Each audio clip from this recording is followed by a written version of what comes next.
বিসমিল্লাহির রহমানির রহিম।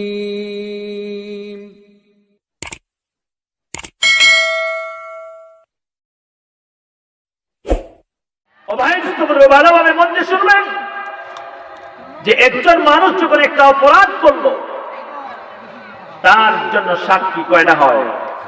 জোরে বলে 60টা সাক্ষী হয়। একটা অপরাধ করতে সাক্ষী 4টা হয়। কুরআনুল কারীমের মধ্যে আল্লাহ বলেন মানুষের জন্য 1 নম্বর সাক্ষী হইতেছে কিরামান কাতিবিনা ইয়ালামুনা মা তাফআলুন। কিরামান কাতিবিন, আল্লাহ রাব্বুল আলামিন আমাদের দুই কাঁধের মধ্যে 2 জন ফেরেশতা রেখেছেন। 1 নম্বর সাক্ষী, আপনি যখন কোন গুনাহ করলেন সঙ্গে সঙ্গে এই 2 জন ফেরেশতা কি হয়ে গেলেন? সাক্ষী হয়ে গেলেন।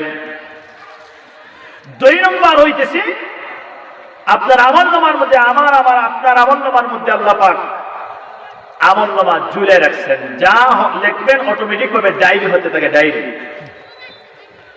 আল্লাহ রাব্বুল আলামিন কোরআনুল কারীমের মধ্যে বলেন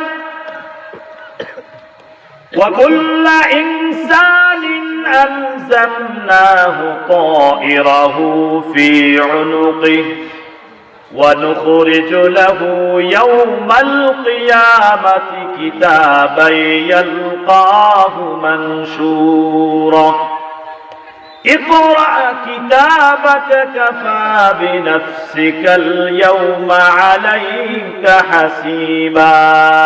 আল্লাহ পাক বলেন وَكُلَّ إِنسَانٍ أَلْزَمْنَاهُ طَائِرَهُ فِي عُنُقِهِ, আমি প্রত্যেক মানুষের গলার মধ্যে আমলনামা ঝুলে রেখেছি।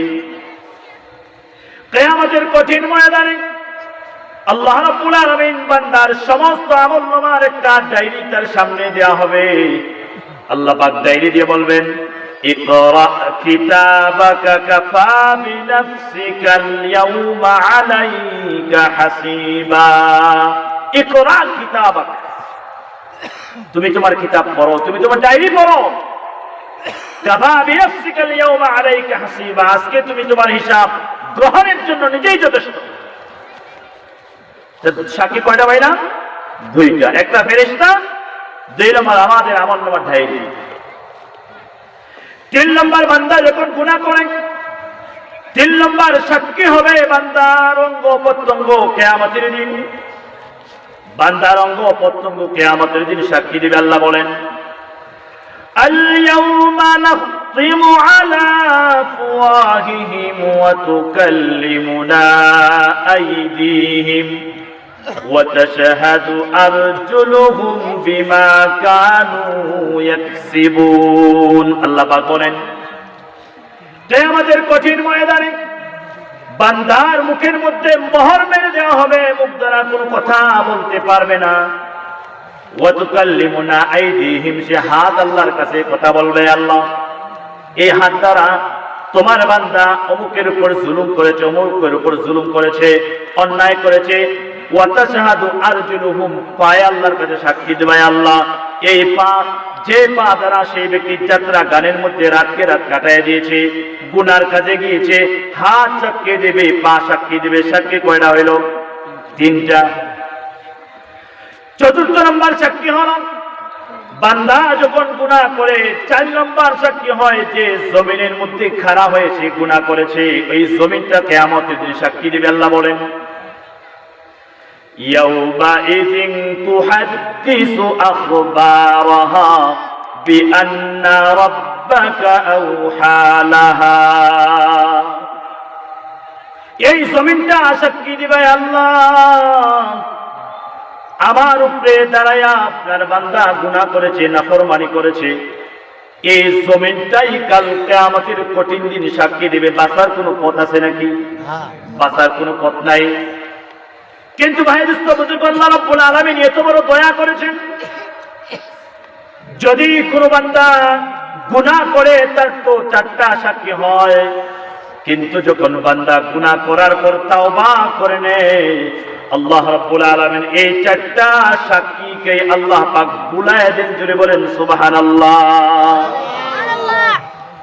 নবী আরবি বলেন ইদা তাবাল আবদু আল্লাহুল হাফাযাতা যুনুবাহু ওয়া আনসা যালিকা জাওয়ারিহাহু ওয়া মাআলিমাহু মিনাল আরদ হাত্তা ইয়ালকাল্লাহ।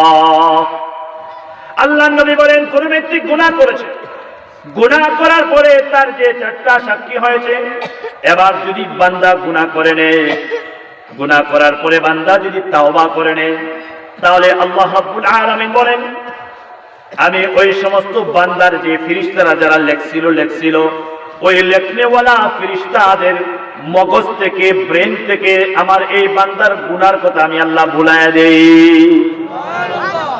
ওই ফেরেশতার মনে থাকবে না। 2 নম্বর, যে অঙ্গ প্রত্যঙ্গ দ্বারা গুনাহ করেছিল, আমি অঙ্গ প্রত্যঙ্গকে ভুলাইয়া দেই, তার আর মনে থাকে না।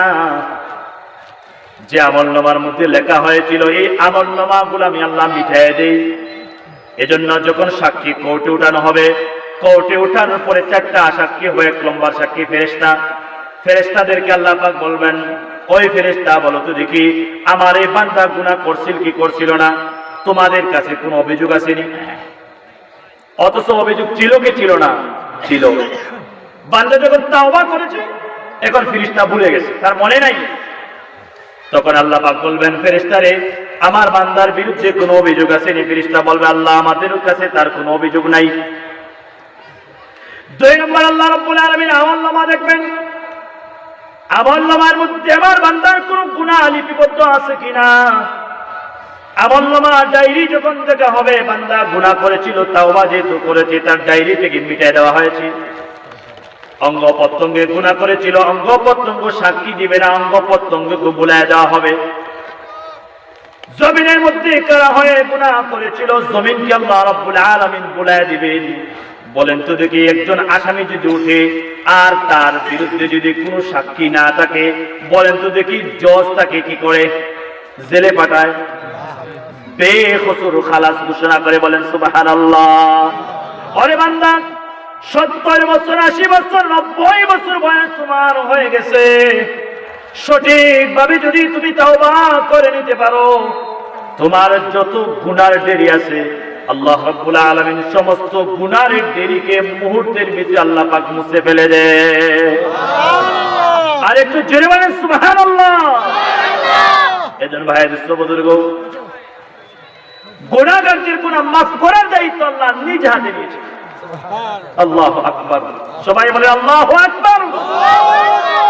গুনাহ মাফের দায়িত্ব নিজের হাতে নিয়েছেন। কেন নিছেন? কারণ বান্দার প্রতি বড় মায়া, আল্লাহ বড় মায়া। ভাই দুস্থ চিন্তা করে দেখেন, যদি ফেরেশতার কাছে যদি আল্লাহ রাব্বুল আলামিন গুনাহ মাফের যদি দায়িত্ব ফেরেশতার কাছে দিতেন, তাহলে কি হইতো দেখেন। দেখবেন আমাদের দেশের মধ্যে যদি লোকটা আগে ছিল গরিব আর এখন ধনী হয়েছে, আর ধনী হবার পরে যদি স্কুল করে মাঠে এসে বেশি বাপ মারে ভাব, তখন আমরা পিছন থেকে অনেকে বলি, দেখো ছেলেটা কি বাপ মারে, তার বাবা সারাদিন লেমটি মেরে কাজ করছে আর এখন সে বাপ মারে। এই কথা বলে কি বলে না? এই কথা বলে। ভাই দুস্থ বুজুর্গ, যদি আল্লাহ রাব্বুল আলামিন ফেরেশতাদেরকে যদি মাফ করার যদি ক্ষমতা দিতেন, সুযোগ দিতেন, তাহলে আমরা যখন জান্নাতে যাব, জান্নাতে যাবার পরে আনন্দ ফুর্তির কোনো সীমা থাকতো না। তখন ফেরেশতারা আমাদেরকে কিন্তু খোঁটা দিত, আরে মিয়া তোমাকে যদি আমরা মাফ না করতাম তাহলে এত বড় জান্নাতে তোমরা আসতে পারতে না। এই কথা বলে ফেরেশতারা কিন্তু আমাদেরকে লজ্জা দিত। ফেরেশতারা যেন বান্দাকে লজ্জা দিতে না পারেন, এজন্য আল্লাহ রাব্বুল আলামিন বান্দা যত গুনাহ করুক না কেন সমস্ত গুনার কথা ভুলাইয়া দিয়া আল্লাহ রাব্বুল আলামিন ফেরেশতাদেরকে মাফের অর্ডার না দিয়া স্বয়ং আল্লাহ রাব্বুল আলামিন বান্দাদেরকে মাফ করে দেন। বলেন সুবহানাল্লাহ। আল্লাহ পাক কেমন ভাবে মাফ করেন? সুবহানাল্লাহ। আল্লাহ পাক কেমন ভাবে মাফ করেন?